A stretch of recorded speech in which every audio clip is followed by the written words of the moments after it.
Mộc Văn xin kính chào quý vị và chào mừng quý vị đến với chương trình In-Depth của đài SBTN Úc Châu.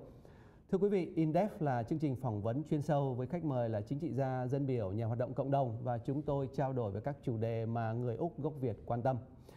Tuần này thì tại phòng thu SBTN chúng tôi rất hân hạnh được chào đón ứng viên Kelly. Great to be back. Ứng viên liên bang khu vực Hughes tại New South Wales, and thank you, Craig, and thanks for coming here today. And we've been following you with your campaign, and especially this morning, you went to Sutherland Station. Yes. With the help of the young Liberals, and you say thank you to them. So on that note, can I ask you about the young voters in this election? Would you care about them, and how would you? Look, you're absolutely right. Look, there's a lot of people, like there is in every election, that we're voting for the very first time. The first thing I'd say to them to remember what a great privilege it actually is to cast your ballot. Everyone's vote's important, and there's many countries around the world where you don't get that opportunity to walk into the ballot booth and to put your mark in to say who you want to run the country. So the first thing I'd encourage young people to make sure you take that opportunity. Don't sort of dismiss it as something that's not important. This is a treasured opportunity. This is a thing that people have fought wars and died for, to give the kids of this generation the opportunity to go into that ballot box and cast their vote. Okay, excellent. Vâng, thưa quý vị, câu hỏi đầu tiên chúng tôi trao đổi với ứng viên Kelly đó là những cái người trẻ bỏ phiếu lần đầu tiên trong cái cuộc bầu cử năm nay thì cái thông điệp của ông nhắn gửi họ ra sao? Ứng viên nói rằng là hãy coi đây là một cái đặc quyền, bởi vì trên thế giới có rất nhiều quốc gia mà không có cái quyền đó dành cho người trẻ, không có quyền bầu cử tự do cho người trẻ, và hãy nghĩ đến là rất nhiều cái công sức của những người Úc đi trước đã chiến đấu để giành lại cái tự do và dân chủ và quyền được bỏ phiếu như thế này cho người Úc ngày hôm nay. Okay. Now, the other thing I could add, yes, for young voters voting the first time, to be very careful about politicians that promise you things. And remember that governments themselves don't have any money. There's only three ways that government can get money. One is they can print it. And if they print money, the money that we have becomes worth less and less and less and less. And we've seen that in countries like Venezuela, where they thought they could get themselves out of problems by printing more and more money. But they printed so much money, the currency is now worth less than a sheet of toilet paper. So printing money doesn't work. The second way government can get money is by borrowing it. Now, that's effectively exactly the same as you and I putting your expenditure on your credit card. You have to pay it back, and you have to pay it back with interest. So realistically, the only way that government can get money to do anything is to raise it through taxes. So when any politician comes and says, I'm going to give you this or do this to you, the question to ask them is, where is the money coming from? Because there's no money tree, there's no great pot of money out the back. Governments can only get the money by raising taxes. And if they can't raise enough in taxes, it means they borrow the money. And when you borrow money as a government, it means that in the years down the track, you have to pay the interest, you have higher taxes and lower government expenditure. And the people that are harmed most by that are young people who will be left with the burden. Okay, thank you. Vâng, thưa quý vị, có thêm một điểm nữa, ứng viên Kelly nói dặn dò các cái cử tri trẻ đó là hãy tìm hiểu kỹ là những cái chính trị gia mà hứa hẹn quá nhiều, bởi vì đơn giản là chính phủ không có tiền, không làm ra tiền, và có 3 cách để mà tạo ra ngân khoản để mà tiêu xài. Thứ nhất là in thêm tiền, thì điều này giống như Venezuela và làm cho đồng tiền bị lạm phát. Cái thứ hai là vay mượn từ ngoại quốc, thì giống như là xài credit card và vay trước phải trả sau. Và cái thứ ba là chính phủ phải tăng thuế, thì tăng thuế là chính những người trẻ về sau sẽ bị chịu đựng, bởi vì là hiện nay thế hệ này xài tiền trước và để cho con cháu trả nợ về sau này. Vâng, thưa quý vị, thì đó là những điều căn dặn của ứng viên Craig Kelly với những cái cử tri trẻ người Úc mà ghi danh bỏ phiếu lần đầu năm nay. Thank you very much, and this is a wonderful message about that, about the young voters voting first time for this year's election. Yes, now on the note of Venezuela and over-promise, under-delivered kind of politicians, there's a talk on the Australian newspaper about Labour's base. Okay, so promise a lot of things, and then after the election, reality may have a different perspectives. So can you talk more about... It's very true. Labor in this election are promising all sorts of things. They're promising more money on education. They're promising more money on hospitals. Anyone that puts their hand up, they want to throw money at them, hoping to get their vote. The problem is, we don't know where they're going to get the money from. So the concern is that these promises are just a bait, like you try and trap a mouse, where you put a piece of cheese out and the mouse goes to the cheese and it goes bang and slaps down on them. That's exactly the same with Labor's promises. They're promising things they cannot afford. And if they were to come to government, they would either not be able to deliver on their promises, or they would borrow billions and billions of dollars, exactly like they did in the past, and leave us with more debt and higher interest repayments in the years to come. Ok, vâng, có một câu chuyện chúng tôi trao đổi với ứng viên Kelly, đó là một cái bài báo trên tờ The Australian nói về những cái mồi nhử của lao động. Và cái bài báo này tôi hỏi cái quan điểm của ứng viên ra sao, thì ông phân tích như thế này, tức là trong bầu cử và trong giai đoạn tranh cử thì Đảng Lao động đưa ra rất nhiều những cái hứa hẹn, thí dụ tăng ngân sách cho giáo dục, tăng ngân sách cho y tế, mục đích có thể là để mà thu hút cái phiếu của cử tri, nhưng mà cái ngân khoản tiền bạc tài chánh họ lấy từ đâu ra, và giống như là dùng cái mồi là cái miếng phô mai để bẫy con chuột, và khi con chuột vừa cắn miếng phô mai thì là sập bẫy. Quốc gia không thể nào mà có thể có tiền để mà chi tiêu cho những cái chương trình lớn như vậy, và kết cục là quốc gia phải đi vay nợ từ ngoại quốc hàng tỷ đô la, thưa quý vị. Và đó là cái hiện thực liên quan đến những cái lời hứa của Đảng Lao động trong giai đoạn này. Đó là câu chuyện chúng tôi vừa trao đổi. Yes, the same on, let's talk about Labour's policy in the issue of asylum seekers. And there are up to 7 Victorian candidates, that's what I believe, federal candidates for this election, who are railing against the Labour's policies on refugees and asylum seekers. So how do you think about that? Well, you asked me about what Labor's policy on asylum seekers are, and I wish I actually knew, because we have Bill Shorten saying one thing, and we've got 7 in Victoria, but I think it's something like 30 plus Labor candidates around the nation saying something completely different. Yeah. So who knows what Labor's policy is on asylum seekers? But we do know what happened last time when Labor came to office. They said they would have the same policy as the coalition. They weakened our border protection laws. And we had 50,000 people travel from Java to Christmas Island by boat. We know that over 1,200 people drowned at sea. If you had a policy that had 1,200 deaths, you would say this is completely and utterly wrong. But the problem is with the Labor Party, they will be weak on border protection, exactly the same as they were last government, and we will see exactly the same problems. We will see hundreds of people trying to reach Christmas Island by boat, billions of dollars of cost to the economy, and tragically we're likely to see more deaths at sea. So there's only one option to keep our borders safe, to keep our national security at the level that we need to. The only one option at this election is to vote for the coalition. With our success, we have the record of success, and we have the strength to implement policies during this difficult time in world history. Yeah, okay, got your points.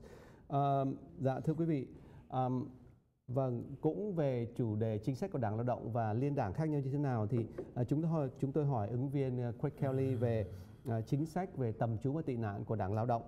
Bởi vì là báo Úc loan tin là khoảng 7 ứng viên Đảng Lao động tại tiểu bang Victoria là bày tỏ cái thái độ chống đối cái chính sách này của Đảng Lao động. Họ muốn thí dụ lao động nhân đạo hơn, muốn ví dụ như Đảng Lao động không giam cầm những người tầm trú trên đảo xa nữa và nhận thêm người tị nạn. Về chủ đề này thì ứng viên Kelly có nói rằng là đang có sự mâu thuẫn trong Đảng Lao động về chính sách bảo vệ biên giới và đối xử với người tạm trú. Và thưa quý vị thì cũng như cuộc bầu cử lần trước vào năm 2013, lúc tranh cử thì Đảng Lao động nói một đằng, nhưng mà khi mà sau đó thì họ nói một kiểu khác. Và giai đoạn đó là tới 50.000 người tị nạn hoặc là người vượt biên đến từ đảo Java ở bên Indonesia tới Christmas Island của Úc Châu, và 1.200 người là chết trên biển trên đường tới Úc. Ứng viên Kelly có nói rằng là Đảng Lao động rất là yếu đuối về mặt biên giới và bảo vệ biên giới quốc gia, cũng giống như cuộc bầu cử năm 2007 trước đây. Và cái lựa chọn duy nhất cho cử tri Úc Châu đó là bỏ phiếu cho liên đảng và chính phủ Malcolm Turnbull, bởi vì đã có những cái thành tích rõ ràng trong chuyện bảo vệ biên giới 3 năm qua, thưa quý vị. Okay. Yes. Border protection and national security goes together. So last week we there were teenagers like a terror plot discovered by the police in Sydney, and teenagers arrested for trying to buy a weapon and trying to stage some terrorist attacks to a number of targets, and mostly Commonwealth targets in Sydney. So what is your reaction? Look, this is concerning. Of course, this case is still before the courts and it's still an allegation. Everyone is entitled to a fair trial in this country. But the real concern is that this is someone that, as I understand, was actually born in Australia. How someone can be born in Australia and get all the benefits that you have as being an Australian, the benefits of education, the opportunities that you have to live in this great country, to do whatever you want, to practice your religion however you want, and to have the future opportunities. How someone could be so twisted or disturbed that they'd actually want to go and kill one of their fellow Australians under the name of Islamic terrorism, it just defies belief. Yeah. It truly defies belief. And this is not a random case. We saw the case of the teenager that tried to stab the police officer to death in Melbourne only last year. We also had the other case of the people that thought they could take a tinny boat, a little boat with an outboard motor on it, to sail to Indonesia to go and attack people in Iraq and Syria. A few years ago, we had the planned attack at the Holsworthy military base, where people planned to go onto the base with armed semi-automatic rifles and kill as many people as they could until they were killed. These people are living in our society and they've got all the benefits of perhaps one of the greatest countries in the world, and yet they're prepared to do this. Something is very, very wrong. Okay. Yes, it's a very good point. So I have to explain it to the audience. Vâng, thưa quý vị, một câu hỏi chúng tôi vừa hỏi ứng viên Kelly đó là thanh niên 18 tuổi vừa bị cảnh sát câu lưu tại Sydney liên quan đến những cái âm mưu thực hiện những hoạt động khủng bố, ví dụ như đương sự mua vũ khí, tìm cách mua vũ khí và đã chuẩn bị những cái mục tiêu tấn công khủng bố tại Sydney mà chủ yếu nhắm đến những cái building về tòa án của cảnh sát, thưa quý vị. Thì về điểm này thì ứng viên Craig Kelly có nói đến là thứ nhất là ông tôn trọng là cái sự vụ này vẫn còn đang chuẩn bị ra trước tòa. Đây mới là những cáo buộc của cảnh sát và công quyền, và đương sự thì có quyền là vô tội trước khi bị kết tội. Đó là nguyên tắc của ngành tòa án tại Úc. Nhưng cạnh đó thì ứng viên cũng nói thêm rằng là ông không hiểu tại sao một thanh niên sanh trưởng tại Úc và được hưởng biết bao nhiêu lợi lộc, quyền lợi, những cái cơ hội để mà tiến thân mà lại có những cái hành động như vậy, và trên cái danh nghĩa, trên cái tên của của tôn giáo, thưa quý vị, và như thế đánh mất đi tương lai của anh ta. Thì nhân cái vụ này thì dân biểu hoặc là ứng viên Craig Kelly cũng nói đến là vụ một thanh niên tại Melbourne dùng dao đâm cảnh sát, rồi vụ 5 thanh niên Hồi giáo cũng vừa bị bắt, vừa bị câu lưu thời gian gần đây với âm mưu là dùng một cái thuyền cá để đi đến Indonesia và sau đó đến Syria và gia nhập IS, tức là tổ chức nhà nước Hồi giáo. Và cũng có một cái âm mưu cách đây một vài năm là nhắm đến Holsworthy, căn cứ tại Holsworthy, và dùng vũ khí để tấn công cái mục tiêu này, và hết sức là sai lầm. Đó là phát biểu của ứng viên Craig Kelly đối với những người có ý đồ như vậy với nước Úc. Shall we change the subject a little bit? And I heard that eating worms in Sweden might help the planet. Yes. So they say. Look, it's just one of these bizarre things that we hear people come up with. They think they can make the world a better place by trying to social engineer us and control us all. What we eat. Just a completely and utterly bizarre story. But I think when it comes to eating worms, I'll give it a miss, and I'll be sticking with my hamburger and chips. Thanks. Vâng, có một chủ đề chúng tôi muốn thay đổi không khí một chút, đó là liên quan đến côn trùng và cứu trái đất. Thì ở bên Thụy Điển, chính phủ nước bên đó khuyến khích người dân ăn côn trùng, ăn con trùng đó, thưa quý vị, là con worm, để mà hy vọng là cứu trái đất khỏi thảm họa của môi trường và môi sinh. Thì ứng viên có nói rằng là ông không chịu cách đó, ông cảm thấy rằng đây là một cái ý đồ mà thay đổi lối sống người dân của chính phủ. Thì với một người Úc như ông thì ông vẫn muốn là hamburger và chips, tức cái điều đó là tuyệt vời nhất.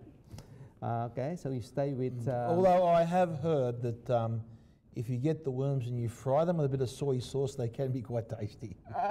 Okay, and vâng, nói thêm điểm này nữa là nếu như mình chiên cái con côn trùng này lên và ăn với xì dầu soy sauce thì rất là ngon, món ăn rất là delicious.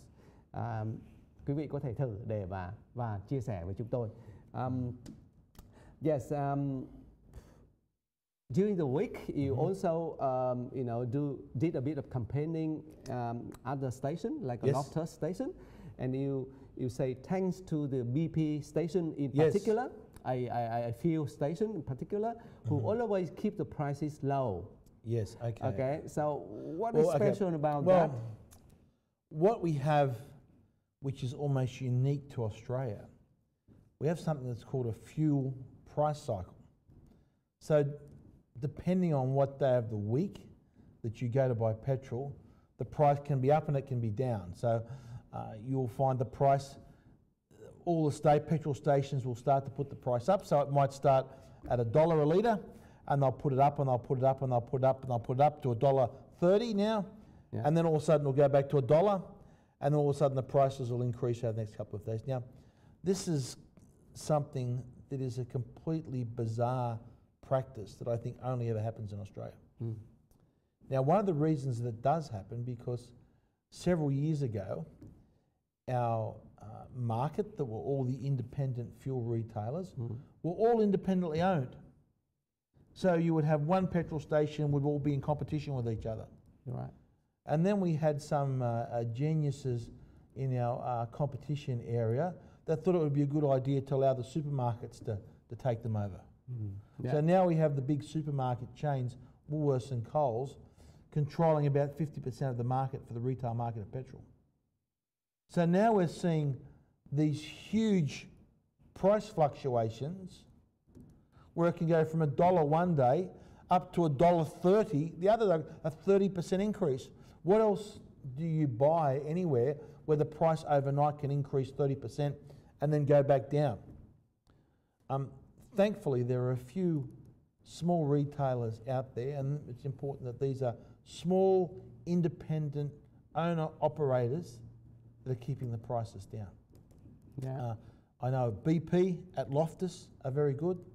The Speedway chain is also very good. But it just shows that small business can be much more efficient and more nimble and give you a better price than big business. Right, okay. It's very economic lessons. Vâng, thưa quý vị, chúng tôi tiếp tục trao đổi về chủ đề, đây là chủ đề về giá xăng trong đời sống hàng ngày. Vâng, thì trong tuần qua, ứng viên đi vận động tranh cử tại ga Loftus ở phía nam của Sydney, và ông chụp hình một cái cây xăng BP Station, và ông cảm ơn cái cây xăng này là luôn luôn có cái giá xăng rất là rẻ cho bà con, cho người Úc. Thì tôi mới hỏi là tại sao ông lại có một cái cử chỉ đặc biệt như vậy, bởi vì cây xăng thì là kinh doanh xăng dầu và họ kiếm lời, và tại sao ông lại chọn cái cây xăng BP để mà cảm ơn như vậy? Thì ứng viên mới nói đến cái giá xăng dầu ở Úc, và ông nói đến sự kỳ lạ của thị trường Úc, cái điều quái gở của thị trường Úc. Trước đây thì là các cây xăng độc lập xuất hiện rất là nhiều và họ cạnh tranh nhau rất là dữ, giá rất là mềm. Đến giờ thì rất nhiều cây xăng bị các siêu thị nuốt chửng, và đến giờ thì Woolies và Coles là hai cái siêu thị hàng đầu của Úc thì là nắm giữ đa số cây xăng ở Úc, cho nên cái giá họ kiểm soát rất là dữ dội, rất là kỹ. Ví dụ có ngày thì $1 một lít, ngày hôm sau thì lên $1.3 đồng, rồi sau đó lại giảm xuống $1. Cái thay đổi về giá như thế rất là dữ dội, và người ta không biết là khi nào rẻ, khi nào thì mắc. Do vậy thì có những cây xăng độc lập hoạt động và họ có những cái giá họ cạnh tranh hơn, bởi vì đó là cái sự thần kỳ của những cái thương vụ nhỏ, giúp đỡ người dân và tồn tại trong cái thời buổi cạnh tranh như thế này. Yes, I like that.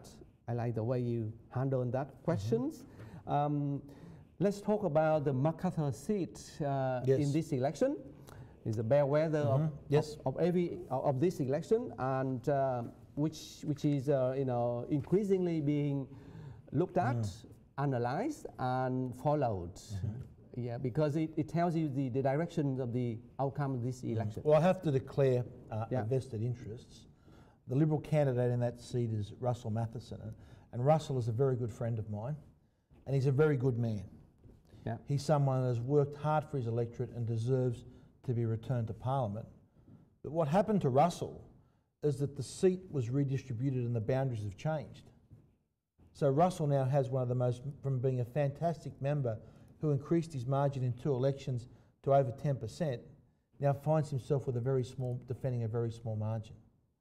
So I'm confident that the people of Macarthur will, especially in the new parts of that electorate, will warm to Russell and they'll give him all support.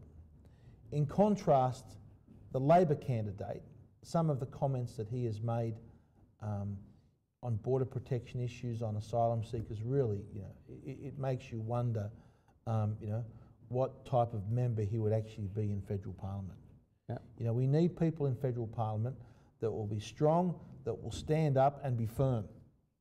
And we've seen that in Russell Matheson. We've seen him being able to do that. He's actually an ex-policeman, a lot of experience in the police force, and brings a lot of experience to federal parliament. And I just hope that the people of Macarthur see fit to return Russell to federal parliament. All right, yeah, it's a good hope. Thank you. Vâng, thưa quý vị, Một câu hỏi chúng tôi nói chuyện nữa đó là cái khu vực MacArthur tại Tây Sydney, và tại sao nó lại hệ trọng đối với cái cuộc phỏng vấn lần này, và rất nhiều thủ lãnh của hai đảng đã tới đây vận động tranh cử như trong tuần đầu tiên. Vâng, thưa quý vị, trước đây thì cái ghế MacArthur là thuộc về đảng Tự do, nhưng mà sau cái lần điều chỉnh địa giới hành chính, địa giới khu vực bầu cử của Ủy hội bầu cử Úc Châu, thì cái khu vực MacArthur này trở nên có một cái marginal, tức là có cái sự chênh lệch về phiếu rất là ít giữa lao động và tự do. Thế cho nên thì Craig Kelly nói rằng là Russell Matheson là ứng viên ở đó, là một con người tuyệt vời, là một người bạn của ông, và Matheson là xứng đáng nhận được phiếu của quý vị. Khác với ứng viên lao động tại khu vực đó là Michael Freelander, thì người đã đưa ra những cái phát biểu về so sánh giữa Nauru với trại tập trung của Đức Quốc xã, thưa quý vị. Và xin nói thêm là ông Matheson là một cựu cảnh sát viên và người có kinh nghiệm tại địa phương, và là một ứng cử viên rất là hoàn hảo trong cái cuộc bầu cử lần này, và đó là lời căn dặn của ông Craig Kelly là như vậy. Well said, well done, very much. And last but not least, let's touch on the AFP race on Labour's office in Melbourne today, please. Okay. Look, we have to be careful what we say on this issue, but the facts are that the Australian Federal Police raided the headquarters of the Labor Party today, which in itself is concerning. But without talking specifically about the case, a few points that need to be made. The Australian Federal Police are a completely independent body, so the decisions that they make are not influenced by government. Now, you can't tell the Federal Police that, sorry, you can't not do your job just because there's an election campaign. So, I have great trust in our Federal Police and with our state police to do the right thing, to follow the correct processes of law, and for this matter to reach its proper conclusion. Yeah, excellent. Vâng, thưa quý vị, một cái chủ đề cuối cùng chúng tôi trao đổi với ứng viên Craig Kelly đó là cái vụ khám xét của cảnh sát liên bang đối với một số văn phòng làm việc của chính trị gia lao động tại Melbourne ngày hôm nay. Và tôi hỏi ông bình luận ra sao về cái chuyện như vậy đó, thì ông Kelly ông cũng nói rằng là chúng ta cần phải cẩn thận trước những cái diễn tiến như vậy, và đây là một cái công việc do một cái cơ quan chuyên nghiệp tiến hành, và chúng ta tuy là có quan tâm và lo lắng, nhưng mà cạnh đó chúng ta nên hiểu rằng là AFP, tức là cảnh sát liên bang Úc Châu, là một cái cơ quan độc lập, và những quyết định của họ là độc lập với chính phủ, và chính phủ không có liên hệ gì cả. Và thời điểm này thì người dân nên tin tưởng vào cái công việc và tính chuyên môn của cảnh sát Úc Châu, và chúng ta đợi xem để cơ quan này thực hiện các cái thủ tục về luật pháp trong cái diễn tiến này, thưa quý vị. Excellent. So we cover well this week. We cover well today. And Craig Kelly, thanks very much for dropping in here today. We're 12 days into the election campaign. 40-something to go, so we're still not even halfway. Still a long, long way to go. All right. And thưa quý vị, ứng viên Kelly có nói rằng là hiện nay thì là đã 12 ngày trôi qua trong 8 tuần tranh cử tại Úc Châu, và cũng còn nhiều tuần nữa sẽ tiếp diễn. Và đến đây thì Mộc Văn cảm ơn quý vị đã theo dõi, và chương trình In-Depth giữa chúng tôi với ứng viên Craig Kelly, ứng viên liên bang của Đảng Tự do tại khu vực Hills, New South Wales, đến đây cũng kết thúc. Thank you, Craig. Thanks. And have a good night and have a good campaign. Thank you. Great. Right. Hope to see you all next week. Yeah, catch you up next week. Cảm ơn quý vị và xin hẹn gặp lại tuần sau. Xin kính chào.